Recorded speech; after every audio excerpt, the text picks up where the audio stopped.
Hi friends, എല്ലാവർക്കും സുഖമല്ലേ?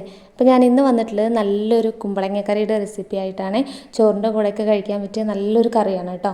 വളരെ പെട്ടെന്ന് തന്നെ തയ്യാറാക്കാനും പറ്റും. അപ്പോൾ നമുക്ക് ഈ ഒരു കറി എങ്ങനെയാണ് ഉണ്ടാക്കുന്നത് നോക്കാം. അതിന് മുമ്പ് നമ്മുടെ ചാനൽ സബ്സ്ക്രൈബ് ചെയ്യാത്തവരെ സബ്സ്ക്രൈബ് ചെയ്യുക. വീഡിയോ ഇഷ്ടമായ ലൈക്ക് ചെയ്യാനും ഷെയർ ചെയ്യാനും മറക്കരുത്. എല്ലാവർക്കും സവിതാസ് ഫുഡ് കോർണറിലേക്ക് സ്വാഗതം.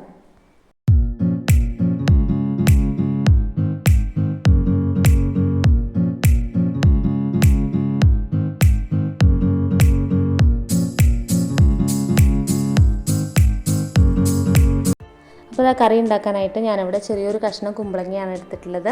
ഇനി ഈ കുമ്പളങ്ങയുടെ തൊലിയും കുരുവൊക്കെ ഒന്ന് കളഞ്ഞ് നമുക്കിതൊന്ന് കട്ട് ചെയ്തെടുക്കാം. ഇതുപോലെ ഒന്ന് കട്ട് ചെയ്തെടുത്തിട്ടുണ്ട്. ഈ ഒരു വലുപ്പത്തിലാണ് കേട്ടോ ഞാൻ കട്ട് ചെയ്തെടുത്തിട്ടുള്ളത്. അപ്പോൾ നന്നായി കഴുകി എടുത്തിട്ടുള്ളതാണ്. ഇനി നമുക്കിതൊന്ന് വേവിച്ചെടുക്കണം. അതിനായിട്ട് ഞാനിവിടെ മീഡിയം ഫ്ലെയിമിൽ ഒരു മൺചട്ടി അടുപ്പത്ത് വെച്ചിട്ടുണ്ട്. ഇതിലേക്ക് നമ്മൾ കഷ്ണങ്ങളാക്കിയിട്ടുള്ള കുമ്പളങ്ങ ചേർത്ത് കൊടുക്കാം. കൂടെ തന്നെ ഇതിലേക്ക് 1/2 ടീസ്പൂൺ മഞ്ഞൾപ്പൊടി കൂടെ ചേർത്ത് കൊടുക്കുന്നുണ്ട്. ഇനി ഇതിലേക്ക് 3 പച്ചമുളകാണ് ചേർത്ത് കൊടുത്തിട്ടുള്ളത്. അതൊന്ന് നടുകിൽ കൂടെ ഒന്ന് കീറിയിട്ടാണ് ഇട്ട് കൊടുത്തിട്ടുള്ളത്. ഇനി ഈ കഷ്ണത്തിലേക്ക് ആവശ്യമായിട്ടുള്ള ഉപ്പും കൂടെ ചേർത്ത് കൊടുക്കാം. ഉപ്പും കൂടെ ചേർത്ത് കൊടുത്തു കഴിഞ്ഞാൽ പിന്നെ ഇതിലേക്ക് വേവാൻ ആവശ്യമായിട്ടുള്ള വെള്ളം ഒഴിച്ച് കൊടുക്കാം. ഞാനിപ്പോൾ ഇവിടെ 1 കപ്പ് വെള്ളമാണ് ഒഴിച്ച് കൊടുത്തിട്ടുള്ളത്. 250 ml കപ്പിൽ 1 കപ്പ്. ഇനി ഇതെല്ലാം കൂടെ നന്നായിട്ടൊന്ന് മിക്സ് ചെയ്തെടുക്കാം. അപ്പോൾ ഇതുപോലുള്ള നല്ല നല്ല റെസിപ്പീസ് നമ്മുടെ ചാനലിലുണ്ട്. കാണാത്തവരൊക്കെ ഒന്ന് കണ്ടു നോക്കൂ കേട്ടോ. പിന്നെ നമ്മുടെ വീഡിയോസൊക്കെ കണ്ടിട്ട് ലൈക്ക് ചെയ്യുന്നവർക്കും കമൻറ്റ് ചെയ്യുന്നവർക്കൊക്കെ ഒരുപാട് നന്ദി. തുടർന്ന് എല്ലാവരും സപ്പോർട്ട് ചെയ്യണം. പിന്നെ ഇത് നമുക്കതൊന്ന് അടച്ച് വെച്ച് വേവിക്കാം. അടച്ച് വെച്ചാലും ഇടയ്ക്കിടയ്ക്കൊന്ന് തുറന്ന് ഇളക്കി കൊടുക്കണം കേട്ടോ. അപ്പോൾ ഇതാ കുമ്പളങ്ങയൊക്കെ തിളച്ച് വരാൻ തുടങ്ങിയിട്ടുണ്ട്. നമുക്ക് വീണ്ടും അടച്ച് വെച്ച് കൊടുക്കാം. കഷ്ണങ്ങളൊക്കെ വേവണ സമയം കൊണ്ട് നമുക്ക് ഇതിലേക്കുള്ള അരപ്പ് തയ്യാറാക്കാം. അതിനായിട്ട് ഞാനിവിടെ 1 കപ്പ് തേങ്ങ ചിരവിയതാണ് എടുത്തിട്ടുള്ളത്. 250 ml കപ്പിൽ 1 കപ്പാണ് എടുത്തിട്ടുള്ളത്. ഇനി ഇതിലേക്ക് 1/4 ടീസ്പൂൺ മഞ്ഞൾപ്പൊടി ചേർത്ത് കൊടുക്കാം. മഞ്ഞൾപ്പൊടി നമ്മൾ നേരത്തെ ഇട്ടതാണ്, എന്നാലും ഇതിൽ കുറച്ച് ഇട്ട് കൊടുക്കുന്നുണ്ട് കേട്ടോ. ഇനി ഇതിലേക്ക് 1/2 ടീസ്പൂൺ ജീരകം കൂടെ ചേർത്ത് കൊടുക്കുന്നുണ്ട്. ചെറിയ ജീരകമല്ലേ, ആ ജീരകമാണ് കേട്ടോ ചേർത്ത് കൊടുത്തിട്ടുള്ളത്. അതും കൂടെ ചേർത്ത് കൊടുത്തു കഴിഞ്ഞാൽ പിന്നെ അതിലേക്ക് ഒരല്ലി വെളുത്തുള്ളി ചേർത്ത് കൊടുക്കുന്നുണ്ട്. വെളുത്തുള്ളി ഒന്നും അധികം ആവണ്ട. പിന്നെ അതിലേക്ക് ചേർത്ത് കൊടുക്കുന്നത് 2-3 ചെറിയ ഉള്ളിയാണ് ചേർത്ത് കൊടുക്കുന്നത്. അപ്പോൾ ഇതൊക്കെ ചേർത്ത് കൊടുക്കുമ്പോൾ ഒരു പ്രത്യേക ടേസ്റ്റാണ് കേട്ടോ കറിക്ക്. ഇതെല്ലാം ചേർത്ത് കൊടുത്തതിന് ശേഷം പിന്നെ ഇതിലേക്ക് ആവശ്യത്തിന് വെള്ളം ഒഴിച്ചു കൊടുക്കുക. എന്നിട്ട് നന്നായിട്ടൊന്ന് അരച്ചെടുക്കാം. ഇതുപോലെ ഒന്ന് നന്നായിട്ട് അരച്ചെടുത്തിട്ടുണ്ട്. ഇനി ഇത് നമുക്ക് മാറ്റി വയ്ക്കാം. കുമ്പളങ്ങയുടെ കഷ്ണമൊക്കെ വെന്തോന്ന് നമുക്കൊന്ന് തുറന്ന് നോക്കാം. നമുക്ക് ഒന്നും കൂടി ആയി കിട്ടണം. നമുക്ക് നന്നായിട്ടൊന്ന് ഇളക്കി കൊടുത്തതിന് ശേഷം വീണ്ടും അടച്ചു വെച്ച് വേവിക്കാം. ഇനി നമുക്കിതൊന്ന് തുറന്ന് നോക്കാം. ഇപ്പോൾ കഷ്ണങ്ങളൊക്കെ നന്നായിട്ട് തന്നെ വെന്ത് കിട്ടിയിട്ടുണ്ട്. കണ്ടില്ലേ, കുമ്പളങ്ങയൊക്കെ നന്നായിട്ട് തന്നെ വെന്ത് കിട്ടിയിട്ടുണ്ട് കേട്ടോ. കുമ്പളങ്ങ വെന്ത് കഴിഞ്ഞാൽ നമുക്കിതിലേക്ക് നമ്മൾ നേരത്തെ അരച്ച് വെച്ചിട്ടുള്ള അരപ്പ് ചേർത്ത് കൊടുക്കാം.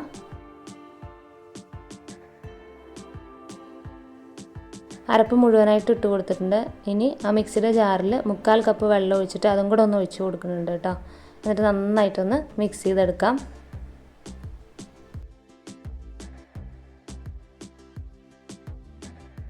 നന്നായിട്ടൊന്ന് മിക്സ് ചെയ്തെടുത്തിട്ടുണ്ട്.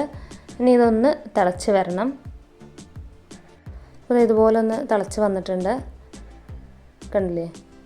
ഇനി നമുക്കിതിലേക്ക് തൈര് ഒഴിച്ച് കൊടുക്കാം. തൈര് നന്നായിട്ട് മിക്സിയിൽ അടിച്ചെടുത്തിട്ടുള്ളതാണ് കേട്ടോ. ഞാനിപ്പോൾ ഇവിടെ 1 കപ്പ് തൈരാണ് ഒഴിച്ച് കൊടുക്കുന്നത്. പുളിക്കനുസരിച്ചിട്ടൊക്കെ ചെറിയ ചെറിയ മാറ്റങ്ങളുണ്ടാവും. ഉപ്പൊക്കെ കുറവുണ്ടെന്നുണ്ടെങ്കിൽ ഈ സമയത്ത് ചേർത്ത് കൊടുക്കുക. ഇത് നന്നായിട്ടൊന്ന് ഇളക്കിയതിന് ശേഷം അധികം തിളച്ച് വരണ്ട കേട്ടോ, ഒന്ന് ചൂടായി കിട്ടിയാൽ മതി. ഇപ്പോൾ നന്നായിട്ട് തന്നെ ചൂടായി വന്നിട്ടുണ്ട്. ഇനി ഇതിലേക്ക് കുറച്ച് കറിവേപ്പില ചേർത്ത് കൊടുക്കാം. കറിവേപ്പില ചേർത്ത് കൊടുത്തതിന് ശേഷം ഒന്നുകൂടെ നന്നായിട്ടൊന്ന് ഇളക്കി കൊടുക്കുക. നമുക്ക് ഫ്ലെയിം ഓഫ് ചെയ്ത് കൊടുക്കാം.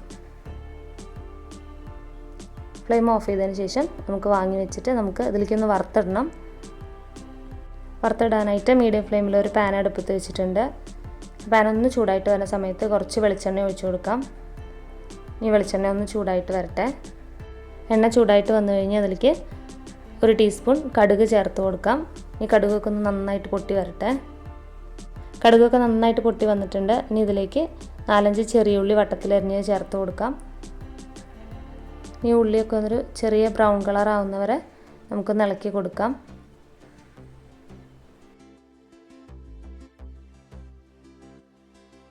ഉള്ളിയൊക്കെ ഒരു ലൈറ്റ് ബ്രൗൺ കളറായി വന്നിട്ടുണ്ട്. ഇതിലേക്ക് 2 വറ്റൽമുളക് പൊട്ടിച്ചും കൂടി ചേർത്ത് കൊടുക്കാം. കൂടെ തന്നെ കുറച്ച് കറിവേപ്പില കൂടെ ചേർത്ത് കൊടുക്കാം കേട്ടോ. കറിവേപ്പില കൂടെ ചേർത്ത് കൊടുത്തതിന് ശേഷം നന്നായിട്ടൊന്ന് ഇളക്കി കൊടുക്കാം. ഇളക്കി കൊടുത്തതിന് ശേഷം ഇത് നമുക്ക് കറിയിലേക്ക് ഒഴിച്ചു കൊടുക്കാം. കറിയിലേക്ക് ഒഴിച്ചു കൊടുത്തിട്ടുണ്ട്. ഒഴിച്ചു കൊടുത്തതിന് ശേഷം നന്നായിട്ടൊന്ന് ഇളക്കി യോജിപ്പിക്കാം. നന്നായിട്ട് ഇളക്കി യോജിപ്പിച്ചിട്ടുണ്ട്. അപ്പോൾ ഇത്രയേ ഉള്ളൂ, നമ്മുടെ കുമ്പളങ്ങ മോരുകറി ഇവിടെ റെഡി ആയിട്ടുണ്ട്. അപ്പോൾ എല്ലാവരും ട്രൈ ചെയ്ത് നോക്കണം കേട്ടോ. അപ്പോൾ ഇന്നത്തെ നമ്മുടെ വീഡിയോ ഇഷ്ടമായി എന്ന് വിചാരിക്കുന്നു. വീഡിയോ ഇഷ്ടമായ ചാനൽ സബ്സ്ക്രൈബ് ചെയ്യാനും ലൈക്ക് ചെയ്യാനും ഷെയർ ചെയ്യാനും മറക്കരുത്. അടുത്ത നല്ലൊരു വീഡിയോ ആയിട്ട് വരുന്നവരേക്കും ബൈ ബൈ. Thank you.